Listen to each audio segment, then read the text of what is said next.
બાબા, અક્રમ વિજ્ઞાનમાં ગુણોની ભજનાનું મહત્ત્વ કેમ છે? વાહ વાહ, આજે તમે કંઈક સારી વાત કરી. ગુણોની ભજના એટલે ગુણ અક્રમ વિજ્ઞાનની અંદર એ તત્વના છે. કોના છે? તત્વ જ્ઞાને કરીને દર્શન કરવાના. એટલે દર્શન તો આપણને આલી જ દીધું છે, પણ બસ એના ગુણલા. એ કયા ગુણલા? તો કે દાદાના ગુણલા ગાશે તેને મહાનીર જાશે જે થાશે, ભીડ ભંજનને ભજશે ના ભવભય ભંજન જાશે.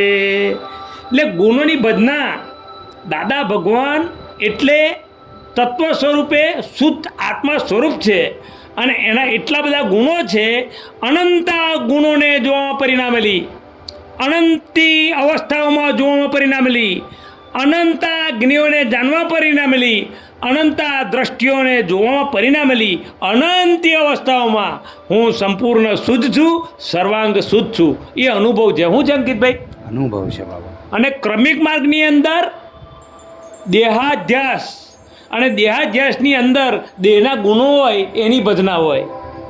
અને આ તો અક્રમ વિજ્ઞાન છે સાહેબ, તત્વની ભજના છે. અને તત્વની ભજના એટલે એના અનંતા ગુણો છે. અને એ અનંતા ગુણોની ભજના કરતાં કરતાં આપણે અનંતા થઈ જઈએ. અનંતા એટલે અનંતા દ્રશ્યોને જાણવા પરિણામેલી અનંતી અવસ્થાઓમાં હું સંપૂર્ણ શુદ્ધ છું, સર્વાંગ શુદ્ધ છું. એટલે દાદા ભગવાન એ અલ્ટિમેટ આપણું શુદ્ધાત્મા સ્વરૂપ છે. અને એ શુદ્ધાત્મા સ્વરૂપ ગુણો સાથે આપેલું છે. કેવું આપેલું છે? ગુણો સાથે. અને એ ગુણોની ભજના આપણે કરવાની છે. કારણ કે આપણને હવે મનવચન કાયાનો દેહાધ્યાસ જતો રહ્યો, એટલે બહારનો અભ્યાસ અને આ મનોવચન કાયાનો અભ્યાસ એ આપણી દ્રષ્ટિમાં ના હોય, પણ આપણી પાસે કયો અભ્યાસ હોય? કેવળ જ્ઞાનનો. કેવળ જ્ઞાનની અંદર ખાલી ગુણોની ભજના હોય. અને એ ગુણોની ભજના કરતાં કરતાં આપણે આપણું સ્વભાવ ખુલ્લું જ થઈ ગયું છે. કરવાનું નહીં કે કરવાનું થઈ ગયું છે બાબા. સગળું કરતા સ્વ નહીં કરતા સૂત્ર પામે જે જન, કેવળ એના પ્રગટ થાશે સમજે જો જનગાન મન. ત્રિકાળ જ્ઞાની ગણાશે નિજ અનુભવ મોક્ષ મગાશે. ત્રિકાળ જ્ઞાની ગણાશે નિજ અનુભવ મોક્ષ મગાશે. એટલે ત્રિકાળ જ્ઞાની એટલે મન, વચન ને કાયા. આ ત્રણ સૂળ છે. મન, વચન ને કાયાથી પર જઈ અને પરમેશ્વરની ભક્તિ કરવી એ પરમાત્માના ગુણોએ સહિત ભક્તિ હોય. એને નવધા ભક્તિનો એન્ડ કહેવાય. અને નવધા ભક્તિના એન્ડની અંદર, નવધા ભક્તિની અંદર પરમાત્માના ગુણો હોય અને એ ગુણોની ભજના કરીએ તો જ આપણી ભક્તિ સાર્થક થાય, બાકી નિરર્થક. પાપ અને પુણ્યનો માર્ગ તો આ જગતની અંદર છે જ, પણ એનાથી બિયોન્ડ કે જે દાદા ભગવાને આપણને જે સ્વભાવની ભક્તિ આપી છે એ ચરણવિધિમાં છે જ.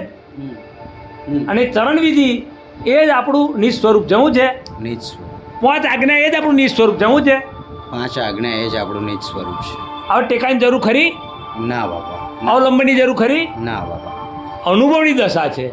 અને અનુભવના વાક્યો તમને જેમ જેમ અનુભવ થાય ને એમ સિદ્ધ થતા જાય. અને સિદ્ધિ પ્રગટી જાય. એ કઈ સિદ્ધિ?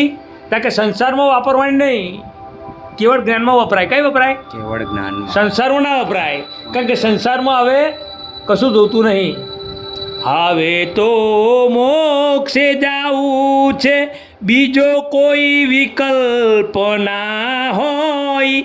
સંસારે અબુદ્ધતા પ્રગટો. અંકિતભાઈ વાત સમજાય? હા બાબા. એટલે અદ્ભુત વિજ્ઞાન છે. અને આ વિજ્ઞાનની અંદર ખાલી અહોહોમ જીવન પૂરું થઈ જશે. આજ્ઞા ધર્મ અને આ ગુણોની ભજના એ તો સાહેબ છે ને આપણા પાપોને ભસ્મીભૂત કરી દે છે. એવું અદ્ભુત આ વિજ્ઞાન છે. પણ જેમ જેમ સમજાય ને એમ એમ ઉપયોગમાં આવે. ઉપયોગ એ જ્ઞાન વગર ના હોય અંકિતભાઈ. ઉપયોગ એ જ્ઞાન વગર ના હોય. અને જ્ઞાન હોય ને તો જ ઉપયોગમાં આવે. અને એને ચારિત્ર કહેવાય. સમજ્યા તમે? જય સચ્ચિદાનંદ. જય સચિદાનંદ.